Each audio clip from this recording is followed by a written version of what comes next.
Արաքսի ափից տարիներ շարունակ իրականացրած ավազի արդյունահանման հետևանքով Հայաստանի սահմանի փոփոխություն է տեղի ունեցել։ Պետական կառույցներն էին արձանագրել։ Ընդհանրապես ավազի արդյունահանման ոլորտում թափանցիկության մեծ խնդիր կա։ Ավելի պարզ ասած, պետական համակարգը չի կարողանում ֆիքսել արդյունահանվող ավազի իրական ծավալները։ Ավազի ոլորտում ահռելի ստվեր կա, ընդ որում, երբ որ մենք վճռական քայլերի գնալու տրամադրվածություն ենք ունենում, շինարարության այս ծավալների պատճառով շատ արագ մենք ճնշում ենք զգում շինարարության ոլորտից, որովհետև պարզվում է, որ եթե ամեն ինչ ստանդարտի մեջ տեղավորենք, պարզապես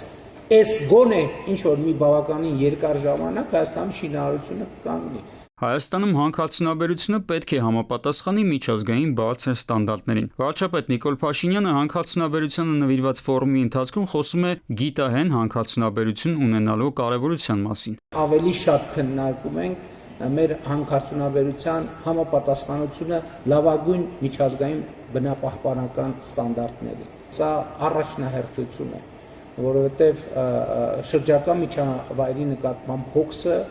շատ էական է։ Մասնագետների տեսանկյունից, սակայն, գիտահեն բարձր ստանդարտների հանքարդյունաբերությունը սկսվում է նոր շմագներից, շրջակա միջավայրի ազդեցության գնահատումից։ Հայաստանում գործող մետաղական հանքավայրերից եւ ոչ մեկում այն չի արվել։ Համակարգն աշխատում է հին շմագներով ու տեխնոլոգիաներով։ Խոսույթում միշտ օգտագործվում է, որ իրենք նորագույն տեխնոլոգիաներ են կիրառելու, մինչդեռ հենց հանքարդյունանող ընկերությունները իրենք են խուսափում իրենց հին շմագը վերանայեն, նոր շմագ փորձաքննության դիմեն եւ նոր տեխնոլոգիաներ կիրառեն։ Նոր տեխնոլոգիաները ենթադրում են մեծ ծախսեր, ներդրումներ։ Փաշինյանը նաեւ արդյունավետ պղնձաձուլարան ունենալու եւ պղնձի կիրառումով արդյունաբերական պլատֆորմների անհրաժեշտության մասին է խոսել։ Թեման քննարկվում է 2018-ից, սակայն քննարկումներից այն կողմ գործն առաջ չի գնացել։ Առայժմ Հայաստանը արդյունահանում է զուտ պղնձի հանքաքար, ինչն էլ երկրի արտահանման առույցի բաժինն է։ Պետք է քննարկենք Հայաստանի տարածքում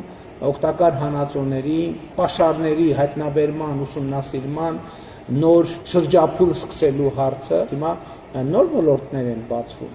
այդ թվում հազվագյուտ մետաղների ոլորտը, որը շատ մեծ տեմպերով զարգանում է կամ առնվազն շատ մեծ տեմպերով հետաքրքրությունն է աճում։ Նոր մետաղների որոնումը բերելու է նոր աղտոտման տարածքների, փոքր Հայաստանի համար արդեն իսկ եղած ինչքան հանք որ շահագործվում է, նոր տարածքներ են աղտոտվելու։ Իրականում Սովետ միության ժամանակաշրջանում արդեն իսկ ուսումնասիրվել է ամբողջ Հայաստանի դերքը, հստակ պարզ է թե որտեղ ինչ կա։ Մասնագետների տեսանկյունից Հայաստանի նման պետություններում մեծագույն խնդիրն այն է, որ չեն կատարվում իրական հաշվարկներ հանքարդյունաբերությունից այս պահին ստացվող շահույթի եւ ապագա ռիսկերի վերաբերյալ։ Այսինքն, որքան է արժենալու պետության համար հանքի շահագործումից առաջացած բացասական հետևանքները վերացնելը եւ որքան է վաստակելու հարկային մուտքերից։ Արմեն Աթալյան, ժամը լրատվական։